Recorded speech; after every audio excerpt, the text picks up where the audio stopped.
My name is Dale Pearson, and I've been around Emmanuel for 54 years now. When I was a teen at Emmanuel, we had a wonderful secretary here who told me that the fruit of one Christian is another Christian, and that stuck with me all through my life.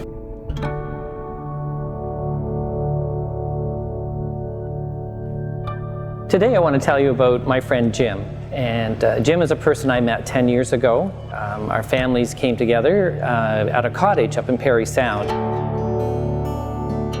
The first time I met him, I walked through the doors and walked over to greet him, and I quickly realized that we were very much opposites.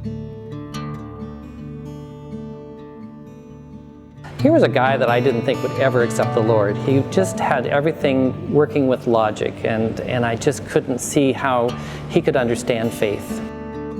Strangely enough, for the next 10 years, we vacationed together for 2 weeks of the summer, each summer.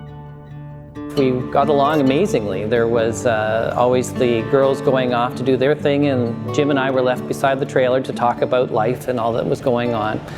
And I tried to share my faith with him, but he would always quickly shut me down on that. He respected me, but he would always shut me down.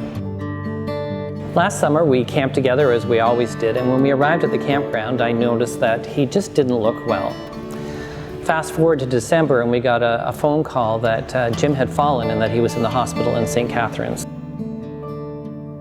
When we arrived at the hospital, we found Jim in a very difficult situation. They had just diagnosed him with cancer, and he found his world was out of control.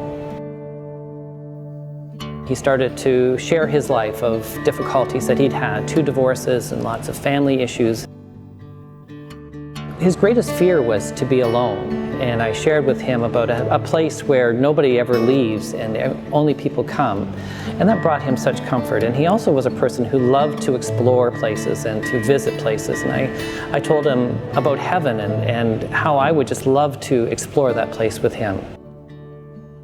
Jim was a guy that I really couldn't push. I wanted him to do this for himself, and I really felt the Spirit saying, just give him the tools and let him make this decision.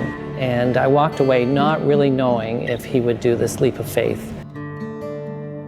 The text messages and the phone calls continued for a couple of weeks, and then I got a text that Jim wanted to speak with me. I phoned him, and it didn't take him long to tell me that he had accepted the Lord. On February 13th, Jim slipped into eternity, and he found that joy and that peace that he'd been searching for all his life.